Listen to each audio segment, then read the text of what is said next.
January 13th, 2018, to 14th January 2018. That was when they held this meeting in Kano. And they issued this press statement. Listen to it very well. The Fulani nationality movement, after extensive deliberation on the state of the nation in the context of recent killings and national uproar made today in Kano, the capital of Kano State, amongst other things, the FUNAM deliberated on attacks on cattle by rustlers, kidnapping of Fulani men and women in some parts of Nigeria, displacement of Fulani traditional settlements in the northern Nigeria and some parts of southern Nigeria, stealing of properties belonging to the Fulani cattle owners, amongst other issues. The group also deliberated on the political situation in Nigeria occasioned by the irresponsible calls for restructuring of Nigeria and historic and vicious attack on Fulani people by southern nationalities and their cohorts in the Middle Belt. The plot to ensure Fulani are pushed out to backbench in the power equation in Nigeria, and above all, the vicious campaign against the God-ordained place of Fulani as a leading star guard in Nigeria. And after extensive deliberation, we hereby make the following declaration. Listen very well. A. The killings in Benue State of the thief is well deserved. It was a revenge attack on series of onslaught on the Fulani, which most parodies on November 17, 2017, and when 30 Fulani men and women were killed in Nasarawa State. We noticed the recalcitrant culture of the thief people as demonstrated even in the 1804 jihad, when they obstructed our ordained conquest of Nigeria. B. We condemn the media propaganda again to wage war against the Fulani and supported by Yoruba Igbo and their bigotry allies in the Middle Belt. That we are aware of plots by minority ethnic groups in the Middle Belt to attack Fulani settlements. D.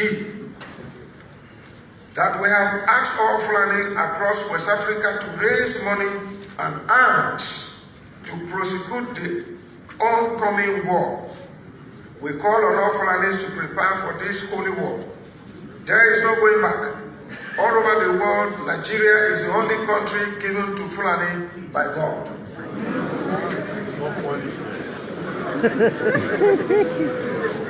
God punish them. Here's something.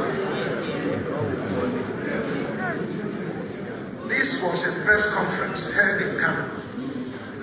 And this is what it is before the media, it's on social media. E. We oppose anti-grazing laws which obstruct the ability of Fulani to move freely and stay anywhere in Nigeria. The Fulani, if not for the British, would have actually conquered the entire Nigeria which God has ordained as our dominion. That the cattle colony is the only solution to the crisis. You remember when the federal government brought the issue of cattle colony and Ruga, which we resisted here in Benue State. Whether the federal government or state government accept it or not, we must ask all Fulani herdsmen all over West Africa to move to Nigeria to penetrate every corner for the upcoming jihad. You see the reason? We have asked them to be armed, since it seems it is the only language that Nigerians understand. The Nigerian government has failed to protect us. So you see the narrative.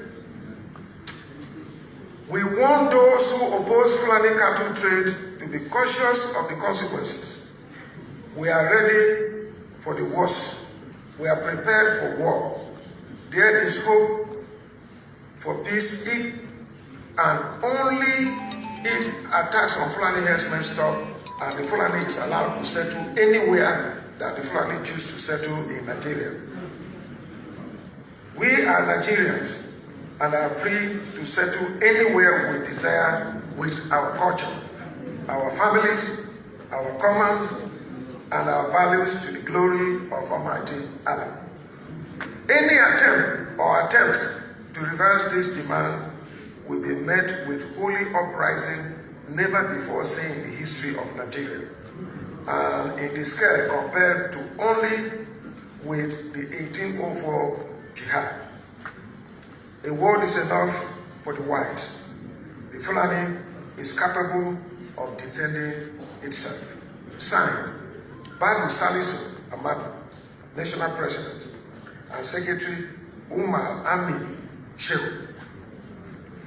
There are many others that they did.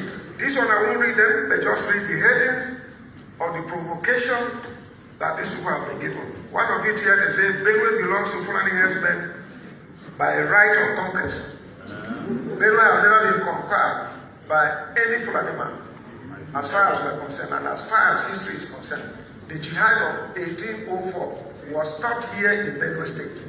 We did not allow it to go. That is why we don't have malaria here.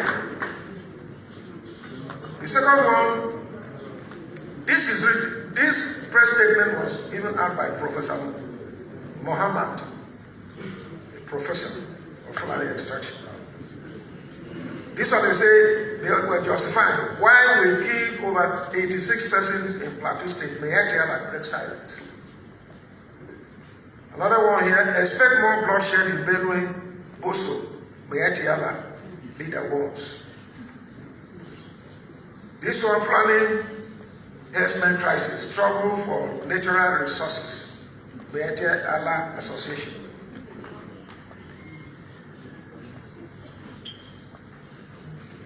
And another one here, they gave a press statement when they killed over 86 people in the plateau. And there are many others that have taken place.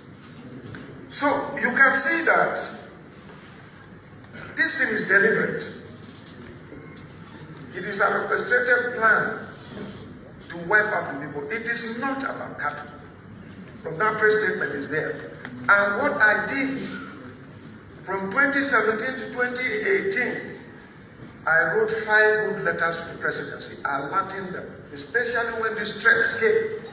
And I knew that Benue was at the front runner. I did, and no action was taken. I wrote to the security agencies, no action was taken. And as you can hear, and there are other press interviews that Mayor Diala came out clearly and accepted that they took responsibility for the killings in Benue and other parts of the movement. And those people are in Abuja under heavy protection of the security forces of this country. Nobody have invited them for a question when they took responsibility, as these people have said. So you can see the level of injustice, unfairness to other citizens. Are we second citizens in this country? No. That is the point. Even Fulanis themselves, they know. We all came from somewhere, whether Igbo, Hausa, Yoruba or not. We came from somewhere to sojourn here. The history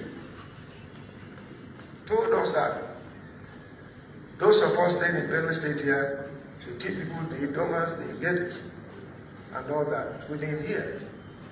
By 1400, our forefathers were here. But the Fulanis came from Futajelo in Senegal in 1800. Killed all the Hausa chiefs that were there and took over. One Hausa prominent man met me and told me, Ortom, I pray for you every day. Me, I cannot do it.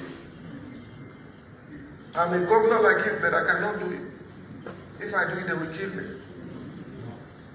But I pray for you every day that look, we Hausa, we are slaves.